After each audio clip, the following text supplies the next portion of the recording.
Përshëndetje dhe mirë se erdhët në Miqe Pazitës. Sot do flasim për një temë që është lanë në hije. Do flasim për familje shqiptare, sidomos për familjet e reja. Donald Trump ka dhënë një bonus që për çdo fëmijë që lindë ka dhënë 5.000 euro. Do shikojmë si është pak situata edhe këtu në Shqipëri, por përpara shikojmë një insert dhe pastaj rikthehemi ta bisedojmë edhe në studio me ftuarit tanë.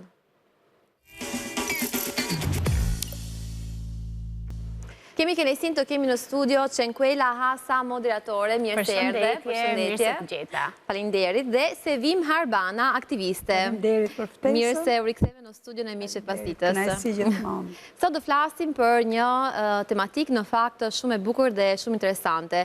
Një tematik siç e thash parë që ndoshta është lënë pak në hije. Sevim, dua ta filloj pak me ty. Si është situata për atë që i përtek lindjet në Shqipëri? Së pari, mendoj që është shumë mirë dhe është gjithmonë e rëndësishme që ne të prekim në studiot e televizore tema sociale, sidomos politikat sociale që janë aq të rëndësishme dhe afektojnë gjithë popullsinë, pothuajse gjithë dhe sidomos atë brez, për sa i përket temës sotme, brezin e ri i cili është në dilemë gjithmonë për të krijuar familje, sepse është një hap shumë i rëndësishëm dhe shumë i vështirë. Për hir të së vërtetës, të rinë sot, në ndryshim nga brezi im, për shembull që martoheshim dhe se dinim pse ishim martu, si ishim martu, çfarë do bënim, sepse ishte çdo gjë e programuar një lloj dhe s'kishte sfida.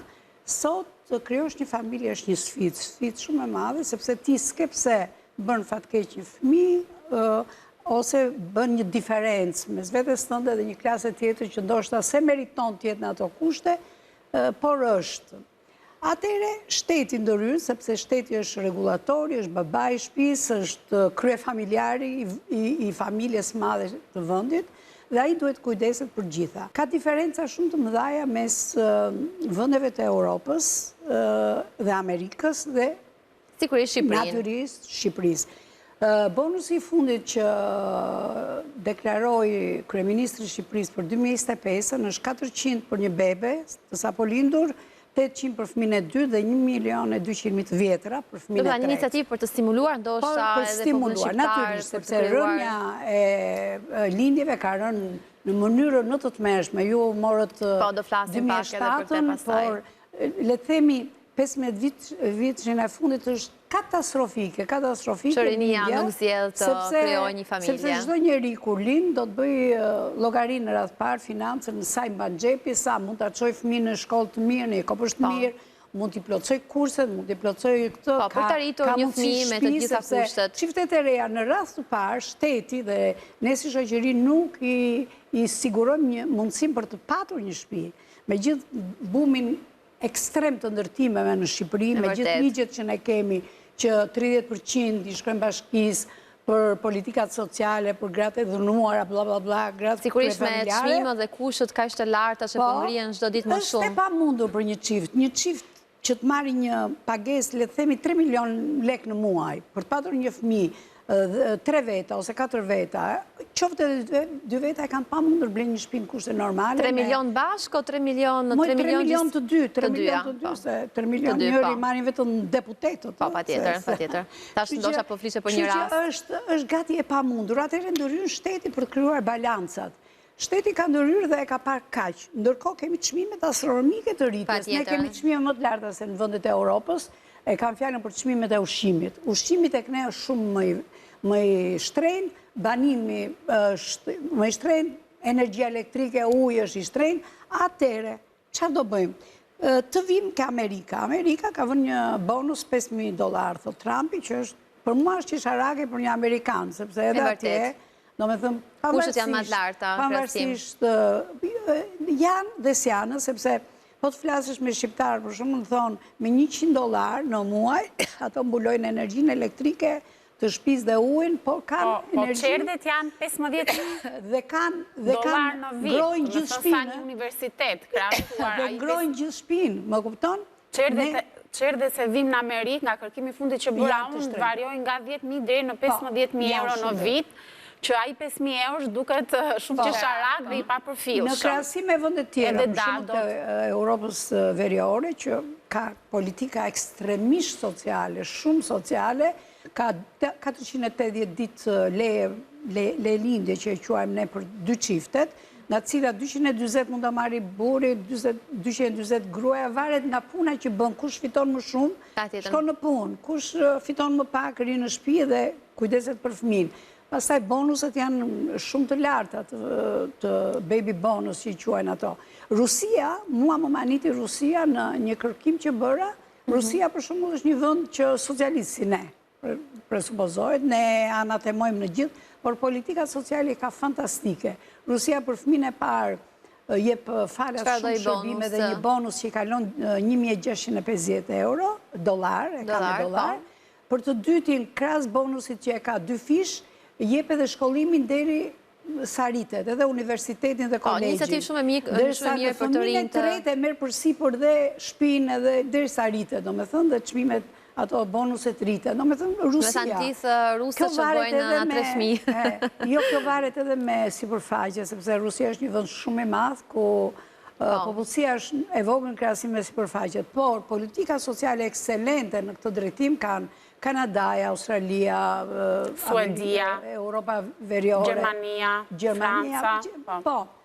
Ne morëm shfarët nordike i kanë shumë të mira, po natyrisht. Në këto vende për shembull është edhe ai suporti që vazhdon deri në një moshë të caktuar në 16-18 edhe këto kopshte dhe qerë dhe këto që janë falas në disa vende.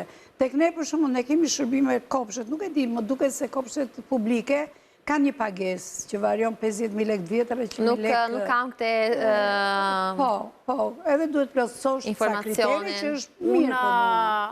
Unë Benjada dhe për gjithë shikuesi sa po jam bërë mami për herë të dytë edhe mund të flas nga eksperienca ime, më thënë jam bërë para 9 muajsh, por jam bërë edhe para 10 vjetësh. Mund të flasë për të 2 kohët, se si ka qënë 35. 35, je shumë e re, për duke është akoma ma e vogël. Faleminderit. Mund të flasë për të 2 sistemet, se si ka qënë shpërblimi. Para 10 vjetësh ishte një shpërblim qesharak, të cilin unë akoma nuk e kam marrë, diku të 50.000 lekë të vjetra, edhe pas shumë tentativave që ne bëm atëherë për ta marrë, nuk morën vesh asnjë përgjigje se ku vajti sot e kësaj dite. Sa ishte shpërblimi? 50.000 lekë të vjetra. Në thanë 50 një pako Pampers. euro. Akoma po i pret këto 50 euro. Ndërkohë që djali është bërë për të martuar. Po, aktualisht, kur u bëra mami para 9 muajsh, mora këtë shpërblimin që më takonte për në bazë të fëmijës së dytë, që ishte 800.000 lekë të vjetra. 800.000 lekë da është një çmim. E mora me njëherë në dorë, po, në spital, të paktën nuk pati vonesat dhe burokracira të ndryshme, por nga eksperienca ime, si grua edhe si nën, nuk është puna vetëm të shpërblimi. Në Shqipëri nuk ka një sistem që ty të mbështes në ato momente shumë të vështira, që ti të ndjehesh e mbështetur psikologjikisht, ndjehesh e mbështetur nga shteti, nga shëndeti, nga ana financiare, nuk ka një sistem.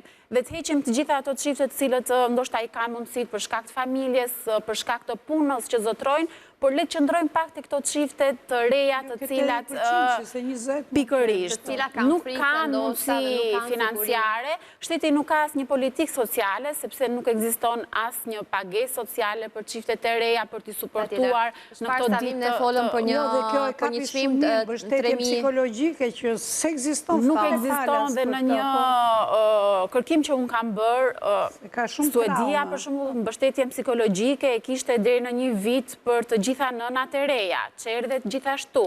Për prindrit cilët nuk ishin punë, kishte edhe prindërimi, mënyra se si ti do të menaxhosh mirë. Për prindrit të cilët nuk janë në punë, kemi disa shtete që madje edhe shqiptar na konfirmojnë që marrin pagesa sociale me njëherë pas lindjes fëmijëve, plus edhe kjo pagesa duhet ripar për fëmijët të cilët i suportojnë deri në një moshë të caktuar, ndoshta me kurse, të cilat ne i paguajmë të gjitha nga xhepi jon. Nuk ka, domethënë, asnjë politikë mbështetëse dhe kjo është gjë që ne duhet shikojmë edhe kur votojmë. E vërtetë. Shumë ti, me qenë që sapo ke lindur na pak kohë, si kanë qenë kushtet e hospitalit në këtë rast? Unë kam lindur në shtet, ka qenë zgjedhje personale për t'i bërë të 2 fëmijët në të njëjtin spital. Kushtet nuk është se ka patur ndonjë diferencë shumë e madhe para 10 viteve dhe tani. Nuk kanë përmisuar, nuk e parë një përmisim. Kanë qenë kushte normale, sepse nuk dua dhe t'i dramatizoj dhe t'ankojmë si gjitha këto. Jo, se atje punoj njerëz realisht shumë të mirë dhe të përkushtuar, por kushtet janë kushte, më them, nën mesatare. Dua që ndroj ende të nënat e reja, të cilat janë në spital, veçanërisht në spitalet shtetërore, që stafi duhet të trajnohet, të specializohet, se si duhet sillen me këto nëna, se ato janë momente realisht shumë delikate, ku gjendja emocionale, frikrat që kanë për vjushmërinë e lindjes, është një situatë shumë sensibël dhe është shumë e rëndësishme që stafet të trajnohen, por të ne akoma është në përmirësim dhe shpresojmë që situata të ndryshojë se. Shmenkuela, sa mund t'jetë një budget, një çmim, një bonus ideale për mendimin tënd për të ndihmuar familjet e reja shqiptare, të ri shqiptare që kanë dëshirë të krijojnë dhe të bëjnë një fëmijë? Sa mund t'jetë një bonus ideale? Për shembull, ai 5.000 euro shi $5.000 i Trumpit, le të vinë në Shqipëri. Unë mendoj kështu. Do ishte shumë mirë. Pastaj, shumë rëndësishme janë politikat mbështetëse për të bërë me shtëpi, për të... Patjetër, sepse edhe këto 5.000 euro pastaj harxhohen. Ato 5.000 euro janë kështu si bonus xhepi, domethënë ato ditë para. Duke folur nga eksperienca personale që janë bërë në 24 vjeç dhe bashkëshorti ka qenë shumë i ri, për shembull neve askush nuk na ka dhënë një suport real, konkret për sa i përket tentativave për të bërë me shtëpi. Ja kemi dalë në mënyrë private, me kursimet tona, me suportin ndoshta edhe të familjeve. Fuqitë të juaj. Shteti nuk ka dhënë asnjë lloj alternative që ne të mund të marrim një shtëpi si çift i ri. Edhe këto janë gjëra konkrete dhe besoj çdo çift i ndjen dhe kjo është ajo që duhet ndryshojë dhe është një ndihmë reale, mendoj, për çiftet e reja. Një zinxhir politikash sociale për gratë, nënat e reja, për familjet e reja. Janë shumë zinxhir që fillon me bonusin social, por ama vazhdon me qerdhet, kopshet, shkollimin, librat, shëndetin. Janë shumë dhe prandaj nuk mund të bësh, është një mekanizëm shumë i gjatë që po se ndërtuam këtë do të dështojmë, se mirë dham një bonus social, por në momentin që Tirana ka një mangësi shumë të madhe, kopshesh dhe qerdesh, sepse është bërë Shqipëria, Tirana është bërë Shqipëria. Ne kemi në shoqatën tonë vinë shumë gra, që kanë një buxhet shumë të vogël dhe s'përballojnë dot kopshtet. Të ardhura shumë të mira. Po pse duhet ketë mik për të futur fëmijët në kopësht? Jo, mik absolutisht pikërisht sepse edhe drejtoresha në shumë raste s'ka ç'bëj, sepse ka një numër caktuar fëmijësh që duhet të ketë kopshte dhe se kalon dot. Shumë e vërtetë. Prandaj janë politikat që bën shteti, ndërtimet e Shumë e vërtetë. Na është bashkuar në panel edhe profesori doktor Astrid Bimbashi, ginekolog. Mirë se erdhe. Mirë se gjitha. Dua t'ju pisë edhe pak për bonus që Trumpi ka dhënë Amerikës. Çfarë mendimi keni? Nuk kam në mendim këtu për këto bonuset financiare që jepen, sepse shpeshherë janë dështuar dhe më shumë ftojnë një pjesë, një grup, një kostum social të varfër për të përfituar bonuset të tilla. Sepse në fundit ne kemi edhe në Shqipëri ka bonus dhe po t'i krahasosh edhe me nivelet me GDP të dy vendeve, vje që ne t'japim më shumë se t'jep Trumpi. Patjetër. Ne mendojmë, pavarësisht se në 35 vjet tashmë, edhe kur shohim që Shqipëria kur ka filluar punë kishte një natalitet 7.9 me sa mbaj mend. Në vitet 19 edhe kemi zbritur të 1.3, 1.4, që është normale, që s'është normale. Për këtë duhet të pyesni psikologët, sociologët, përsa ato bëjnë studimet, sepse nuk kemi ulur në numrat e lindjeve. Kështu që normalisht janë pyetje që s'na takojnë ne. Ajo që duhet bëjmë ne është përmirësojmë absolutisht kushtet e grave që lindin edhe të post-lindjes kryesisht, për të krijuar incentiva Shteti të krijojë incentive ekonomike se ne jemi vendi vogël që t'i joshi gratë për të pasur 2, ndoshta edhe më shumë fëmijë. Dhe kjo nuk joshet me para, se parat mbarojnë. Incentivat ekonomikë nuk kuptojnë një respekt më shumë për gruan që ka lindur, punësim më të gjatë për to se për burrin. Kopshe dhe shkolla të lehtësuara që të mund t'i çojnë se si mund kërkosh një fëmijë të dytë apo të tretë nëse ti nuk ke përplasësh kokën ku të shkosh për shembull për gjetën e kopës etj. Kur Europat me të pare. Patjetër. Kështu që janë një grup aq më tepër që në kushtet e reja të gjitha gratë që normalisht janë shumë mirë, që janë në karrierë e vënojnë lindjen e tyre të parë. Kanë filluar punë të 19 vjeç, kur ishin 9, kanë filluar punë mosha mesatare ishte 20 vjeç. Aktualisht ka shkuar 29 dhe po bëhet 30 e lindjes parë. Dhe koha pastaj biologjike nga lindja e parë dhe lindja e dytë dhe e treta ngushtohet shumë aq më tepër. Kur një grua apo një çift ka kapur një status të caktuar të mirëqenies ekonomike për ta, sepse mirëqenia ekonomike nuk mbaron asnjëherë, por në fundit njerëzit kostume ndryshme se janë të kënaqur me një post të caktuar, me një gjendje të caktuar. Dhe kur e shohin që dhe kjo gjendje ekonomike që ka nuk ecën përpara, frenohen për të bërë një fëmijë të dytë apo për një fëmijë të tretë. Gjithsesi, ajo që shoh është paktën këtë vit është një trend është një numër më i lartë lindjes se çka qenë mbas Covidit. Jemi rikthyer pak, domethënë diçka ka ndryshuar, sepse çdo ditë kemi nga fëmijët e dytë, siç nuk i kishim një vit më parë. Shpresoj që kjo të është mosha tani që ju po shikoni, mosha e lindjes së parë në gratë shqiptare? 25. Nuk kam studime sociale dhe më vjen keq që nuk kanë... Sigurisht që ginekolog ndoshta pacientët tuaj që ne kemi përjetime dhe audite. Po mosha është tek 29-30 është. Është rritur. Është zbet fjalë fare. Si është si një mosh?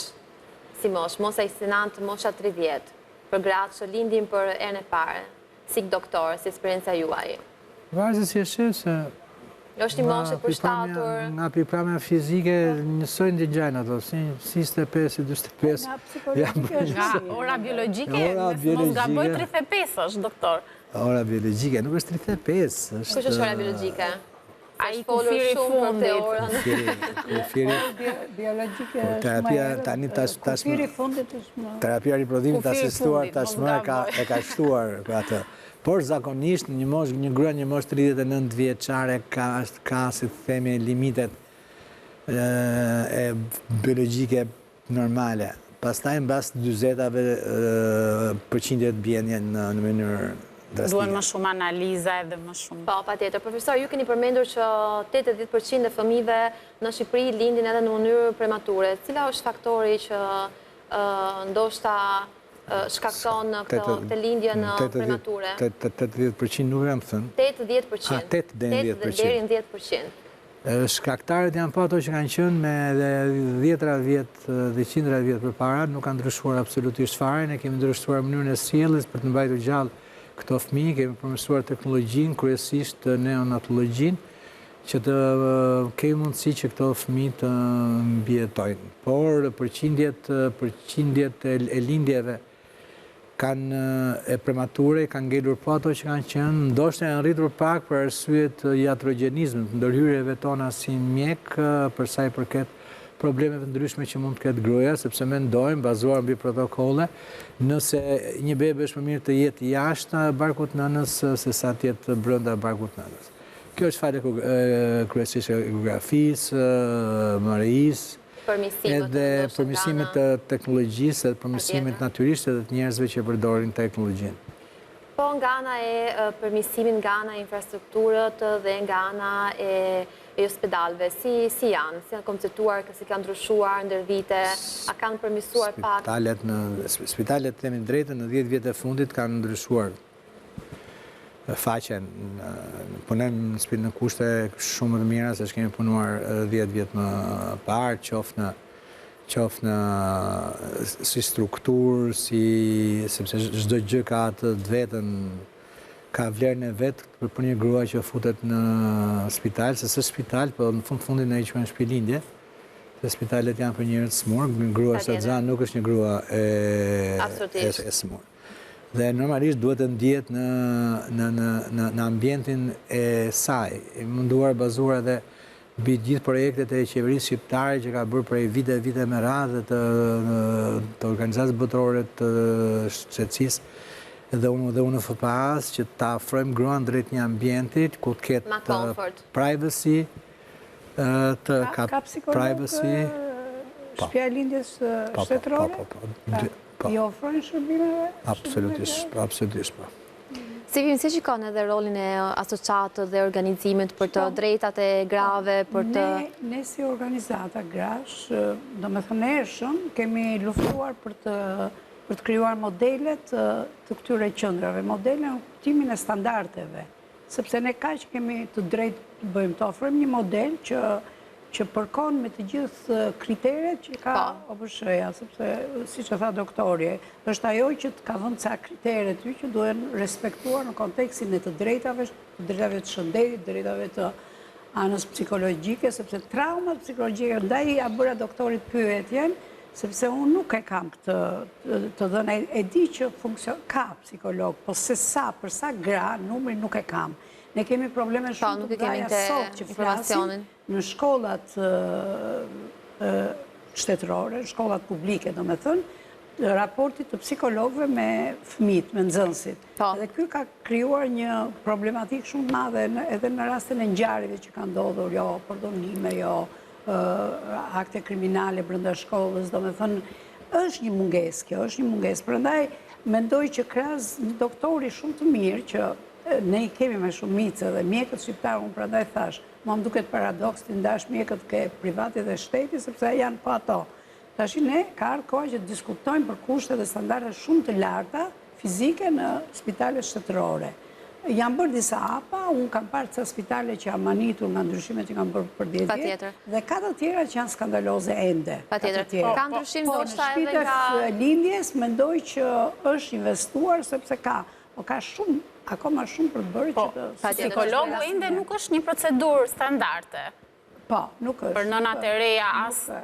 Mendoj që duhet jetë edhe para lindjes, në momentet para lindjes dhe duhet shteti t'ja afroj edhe pas lindjes të paktën në një vit ose disa muaj. Nuk është një procedurë standarte. Ti hyn atje dhe nuk e di se çfarë do të presi, me çfarë traume do të përballesh.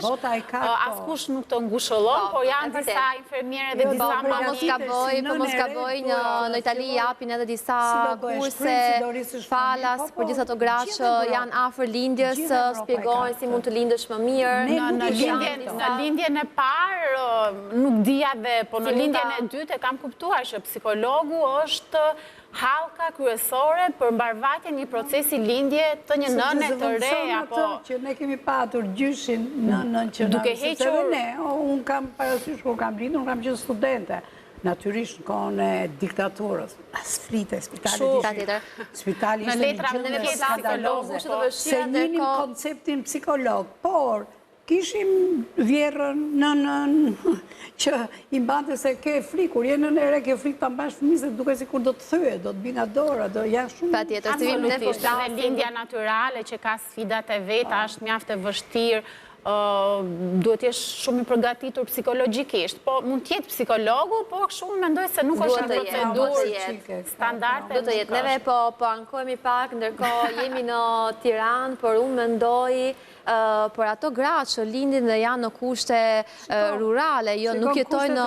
Një vajzë e re, mua më bëri përshtypje shumë, do me thënë, një gazetare, e këti televizori, Valbona, nuk e di se, po, doqja një pasazh, po të kam lindur, thonë kur rëfente jetën, kam lindur në fshat Pukës, por prindërit më morën nënën time me gomar, me kala gomar, nga fshati se s'kishte maternitet. Oke, se kam parë, se kam djekur. A e kupton? Do me thënë, flasim për 30 vjet, 25 vjet para, në raste në disa vënde. Sepse ne themi sot të shkojmë në Europë, Europa unifikon fshatin, qytetin, nuk ka, ti s'ke se ti jesh në fshat dhe ti jesh i persekutuar në kontekstin e shërbimeve shëndetësore, edukative, të drejtësisë, gjitha shërbimeve. Si janë kushtet se vim nga përjashtë nga Tirana për të ndihmuar një grua? Varet nga zonat, ka ende shko, nuk ka ndryshuar ndërkohë ndër vite pak, kemi përmirësuar pak. Në një qytet të jugut shkonte bënte 2 orë çdo ditë në këmbë për të dhënë mësim 5 nxënësve. A e kupton ti tash?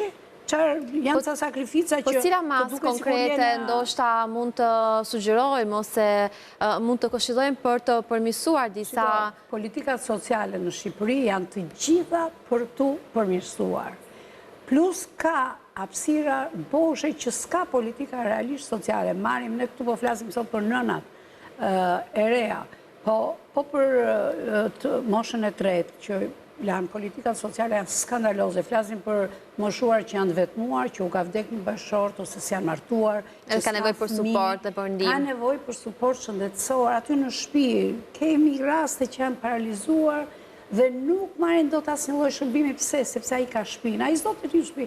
Po është ashtu, është bërë modeli i mbështetjes sociale, thotë po pati shtëpi, nuk e çojmë në një qendër ne që të ri atje në atë qendër.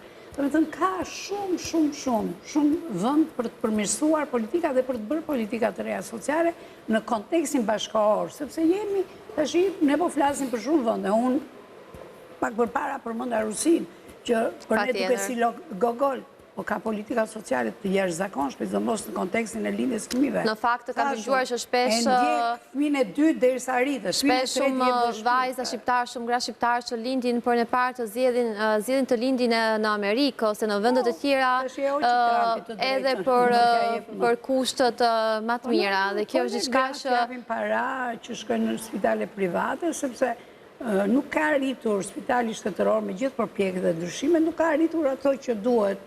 Formalisht këtë një psikolog për çdo të smur. Këtë një psikolog, sepse traumat psikologjike në lindje dhe gratë nuk janë panjohura, janë shumë se... Shanset janë se vim që traumat të shtohen, kur je në spital, sidomos të shtetërori, po shpresojmë që situata do ndryshoj. Patjetër. Këtë keni gabim. Po, personalisht, doktor, mua nuk më ardhur asë një psikolog. Keni gabim. E para punës, maternitet. Keni gabim për 2 motive. Motivi parë është që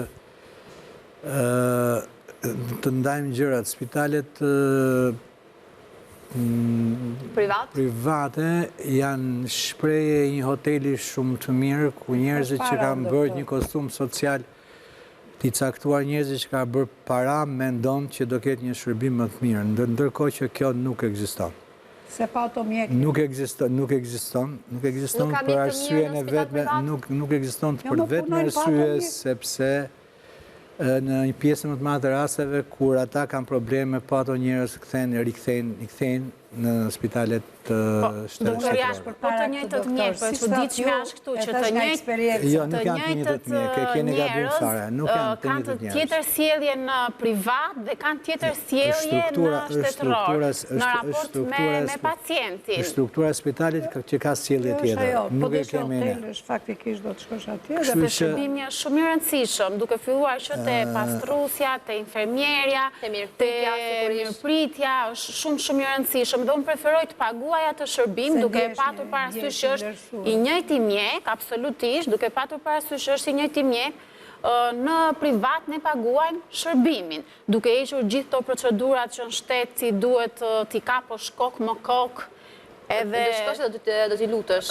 Do t'i thuash bashkëshortit, shko tako mamin, infermieren, atë të roje, se gjitha për të marrë atë shërbim. Unë kam lindur në shtetë dhe kam bërë zgjedhje personale, por që fatkeqësisht këto gjëra vazhdojnë të jenë ende prezente, vazhdojnë të mungoj një psikolog dhe vazhdojnë të ketë një lloj kaosi për sa i përket shërbimit. Ti nuk mund të nuk e di, në asnjë vend botës nuk ka psikolog për çdo grua shtatzan që lind, dhe për këtë për t'ju si siguroj.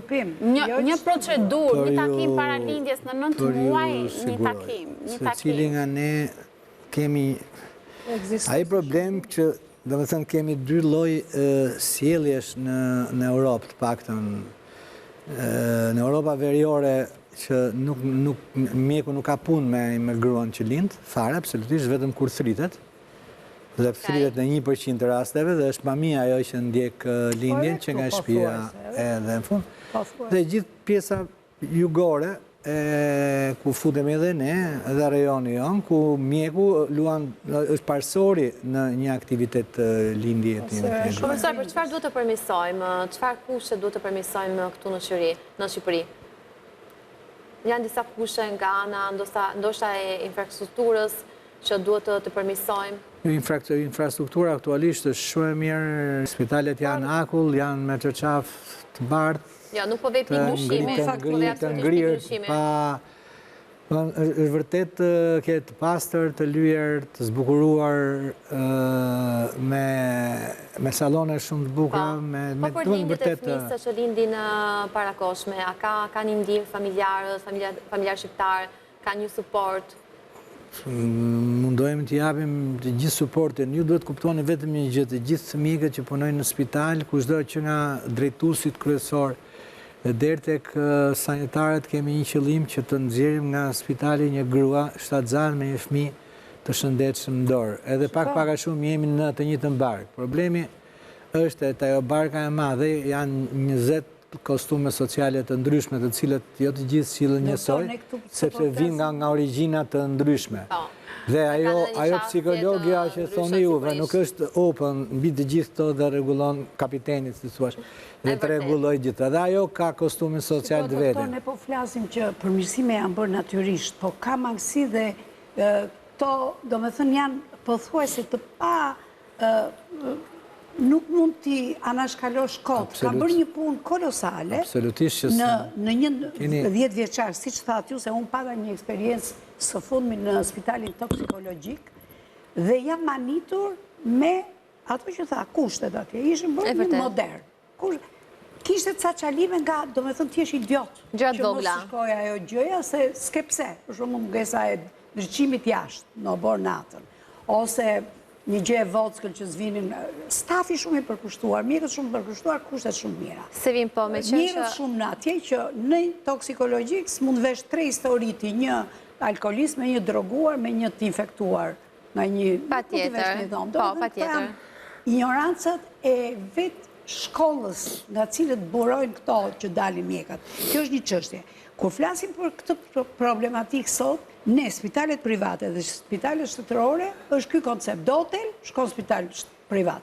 Do mjek, shkon spital shtetëror. Sepse aty, se janë fronte lufte, spitali ushtarak, për shumë, dhe spitali publik, është një front lufte që mjeku edhe na, drutje, kur shkon punon 5 vjet atje, a i bëhet ftiluar. Konteksti se vim ishte të nënat e reja, nuk po bëni një krahasim të dy spitaleve privata apo shtetëror. Që ne jemi njerëz, shumë njerëzore dhe duhet të ndjehemi të respektuar, të vlerësuar dhe është shumë, sidomos një grua që shkon lindi, duhet jetë vërtet shumë nën kujdes. Se një nën e të re nuk i hyn fare punë në realisht çarçafi i bardhë, në momentin që i vjen ajo mamia dhe i flet me një gjuhë banale dhe tash, për kupton? Absolutisht, kjo është domethënë po flasim për një lloj tjetër çarçafi në punë, sepse ka të bëjë me patjetër, ndoshta si doktori varet edhe që të kap ty nëse do të vinim në raport me njëra tjetrën. Nëse do të vinim në raport me njëra tjetrën, shërbimi është shumë i rëndësishëm. Absolutisht që ka shumë mjekë. Shumë mjek të mirë doktor, kam shumë respekt për gjithë mjekët, ndaj edhe kam zgjedhur shtetin, por nuk mund të jemi të verbër ndaj disa gjërave që janë ende problematike në vendin tonë. Materniteti si shtëpia. Sikur futesh në shtëpi. Ne jetojmë aty, më shumë jetojmë në spital se sa jetojmë në shtëpi. Brenda rojeve që kanë mjekët, postë rojeve, ati 24 orë. Doktor, boni një punë shumë të vështirë që si, dhe dua dhe t'ju përgëzoj për gjithë fuqinë dhe energjinë që... Kemi një vërtet quhet si shtëpi, dhe ajo shtëpia, sado që na rregullojnë na herë, na zbukurojnë në tjera, në fundit të shtëpi dhe në hyrjet të daljet tona nga shtëpi, si në çdo shtëpi tuaj, kur ju shef një brim në mur për shembull, fillon edhe po e 50 herë harron. E të duket si gjë fare e zakonshme. Edhe këto shpitonat të mëdhaja, ku jetojmë me komunitete goxha më të mëdhaja, goxha më të ndryshme, por që paka shumë kanë interesa të përbashkëta, absolutisht po. Ne këtu prandaj jemi sot për një qeveri që thot socialiste, që politika sociale duhet të kishte primare, ende nuk i ka dhe ka konflikt interesi në gjithë konceptin e shtetit ti, sepse nuk ka politika adekuate sociale për shtresat në nevoj. Kjo është konflikti. Një grup shtatzanë nuk është stres nevoj. Ta një flasim atë që është, nuk është stres nevoj. Po janë gra që s'kanë mundësi të shkojnë të shkojnë në privat. Dhe nuk është Shqipëria, Tirana, nuk është Tirana. Po s'ka spitale, pra, këtë po themi. Në gjithë zonat, në gjithë shatrat, që mund të lindin gratë, lexoj një çik dhe shiko, ku ka pika. Nuk ka pra. Ku kanë filluar punë, po nuk ka pra në 90-ën kanë filluar punë. Dhe 89-ën. Në 90-ën kishte, tani s'ka. Në 89-ën kujtoja se gratë lindën gjitha në spital. Shumë pak më vonë e kuptova që në ato vite ishin vetëm 20% që lindin në spital dhe 6% lindin në shtëpi. Këthimi, sepse ato kushte ishin. S'kishte rrugë, s'kishte... Nështë atë që në gra që lindëshin për jashtë një martet. Të lindësh në shtëpi, sot të shluks. Që kishte, kishin akses në lindje të gjitha gratë. Nuk është tamam kështu. Ajo është filozofi... Kam punuar në fshatat e Pukës, gjithë plejada, qaja 70 vjeqarë. Eksperiencët e tore. Kam filluar projektat në 90-ën për të parë kushtet e shpive të lindjes e tjera. Ato vërtet ishte projekt, ishte që duhet kishte një shpi lindje dhe një mami, pa jo shpia lindje, sa jo mamia nuk e gjente. Normalisht. Se ishte me lopët. është më mirë. Kohët kanë ndryshuar. Normalisht dhe ligjërisht një spital shtetëror i bie që t'jetë falas për nënat. Që nuk do të paguaj asnjë shërbim. Dhe ne jemi sot përballë fakteve në të gjithë komunikimet që unë kam me të gjitha nëna që kanë lindur në shtet, një spital shtetëror funksionon me pagesë, duke filluar te mamia, te infermierët, te doktori që të merr përsipër për të kryer atë procedurën e lindjes. Pagon ligjërisht? S'është pagesë kjo. Pagesë çfarë? Gjosha në zhbor privat. Kjo s'është pagesë. Doktor, kur e pyet doktorin sa është pagesa dhe doktori tjetë në shifër. Unë pagesë në kuptoj atë grua që s'ka shkuar në lagje, që do të s'ka marrë letrat e lagjes për të ardhur në spital, s'ka sigurim shëndetësor, që do të vinë në spital dhe të bëjë një veprim të caktuar, një geografi, dhe atëherë shteti thot, kjo kushton kaq, paguan faturën e tjerë. Kjo quhet mikmarrje. Gjithsesi, materniteti i ri ka një opinion shumë të mirë dhe unë personalisht kam shkuar dhe kam parë disa shoqe të mia që kanë lindur në shtet dhe realisht kushtet kanë qenë shumë të mira. Nuk i krahasoj me Italinë sepse nuk e kam pas mundësinë për të përkrahasuar, por duhet të rikthehem pak te kjo pjesa. Gjithmonë më shumë vajza shqiptare tani po lindin në një moshë edhe të mirë. Për çfarë ndikimi ka kjo edhe te shoqëria jonë, Sevim? Në moshë të re? Po, në një moshë të re, po. Kanë filluar të rilindin, sepse në vitet e para kemi humbur pak... Kjo, në qoftë se është kështu, nuk kam ndjeni për numrin, e di që është rritur mosha e lindjes fëmijëve, se shtë dhe doktori, ka qenë 20-21 para 90-ës, tash ka shkuar ke 29, mosha mesatare. Tani ndoshta është shumë mirë, e kanë kuptuar që të lindja është një sfidë dhe edhe ne, si nëna të reja, s'kemi bërë asnjëherë llogarit atëherë. Ishte mos dija, jo më kishim dhe ne, se ne jetonim botën e librave, jetonim me Tiranës, jetonim me Italinë aty. Kush është roli edhe e shoqërisë ndoshta edhe për t'i mbështetur gratë që të lindin sot më shumë? Shiko, unë mendoj që ne duhet edukojmë të rinjt që të pranojnë sfidat e jetës, se jeta është shumë e shkurtër dhe është plot sfida. Dhe ti s'mund të bësh llogarit të gjitha gjërat, një bëjnë dy, në jetë nuk bëjnë dy, shumicën e herëve. Kështu që edhe lindjen mund ta marrësh si një sfidë që do të japë një kënaqësi, që do të jo të mendosh se do rritet popullsia se s'do zvoglohet, se asnjë çift i ri nuk e mendon kurrë këtë, se më fal, të përdorim një shprehje, nuk i plas për këtë, po i plas për veten e tij që unë dua të kem një trashëgimtar, unë dua ta dhe në fundit martesa ka një lloj kuptimi kur ti lind, ka shumë unë njoh shumë të ri që nuk duan të lindin. Sepse thonë bota po shkatrohet, bota ja. Po, ndoshta tani me bonusi po incentivojnë pak të lindjen. Shiko, e thamë që fillim në bonusi. Po ndoshta edhe për një person që s'ka mundësi ekonomike. Po nuk ka lidhje ai bonusi 400-800-1.200.000 vjetër aty ta jep në fillim. Ka rëndësi këto që thamë ne, një zinxhir politikar sociale në vazhdim, që kanë të bëjnë me çerdhet, kopshet, shërbimi shëndetësor, shkollat, librat, universitetet, do me thënë duhet për grupet në nevoj, duhet shumë politika, që një njeri që mbaron maturën, që vjen nga një grup shumë vulnerabël, me prindër që s'kanë mundësi, etjere, shteti duhet jetë shumë alert. Shteti është babaj, e thash një fillim. Ne duhet mendojmë për një shtet shumë social, pa kontraste shumë të mdhaja. Tash i s'kemi mua, u zhduk shteresa mesme nuk ekziston në Shqipëri. Nuk ekziston. Ekziston vetëm në tru. Kemi një shteres mesme që ka mendje, i jep një kolor shoqërisë. Po në anën ekonomike është skandaloze. Jeton në nivelin e, ku diun, çfarë të them tash? Kemi 80%, 20%. Për te gjithë situatën që ne e bëm problematike. Ja, absolutisht. Unë jam shembull i konkret që për te i gjërave duhet bëhemi prindër, duhet bëjmë sa më shumë fëmijët janë e ardhmja, janë kuptimi jo vetëm i dy të rinjve që vendosin të krijojnë një familje së bashku, por edhe i vendit, kështu që mos u eksperienca jote ndoshta edhe shërore, duhet ta provosh. Nga eksperienca jote ke parë ndoshta edhe disa shoqë që kanë filluar të lindin më shumë vajza, ndoshta nga Po, është vërtet, këto 3-4 vitet e fundit, kam parë një tendencë të gjitha vajzave të cilat ju është shtuar kjo dëshira, ndoshta ndikon edhe nga rrjetet sociale që shikojnë nëna të reja që postojnë vazhdimisht, por me eksperiencën time kam parë që është në rritje dhe është shumë gjë pozitive. Patjetër, është shumë pozitive sepse Shqipëria, doktor, ka nevojë gjithmonë më shumë për njerëz. Ne punoj me gratë, po në fundit individualizojmë problemin të një qift apo të një grua që lindë.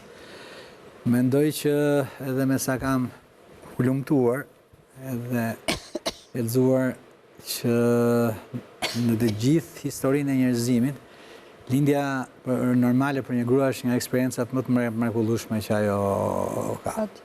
Dhe mungesa e kësaj eksperience duke e bërë këtë lindje nëpërmjet operacionit cesarian është nga gabimet më të mëdha që bënën një grua, sepse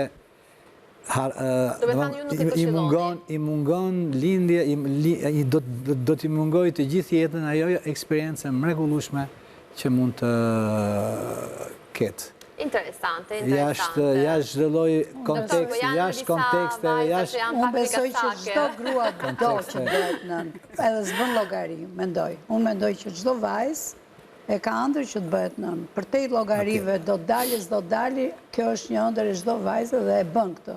Pastaj, kur e bën, si e bën, si kanë thënë gjyshet tona, ku ha një, do have 2 e 3. Dhe përsa i përket shumë vajza kanë frikë të lindin vetë, unë nuk e kuptoj që të më dhënë frikë të lindësh vetë, dhe ti s'ke frikë të hapësh barkun? Shë natural, vetë. Ajo, cesariani dhe mund duke... Si s'ke frikë të hapësh barkun?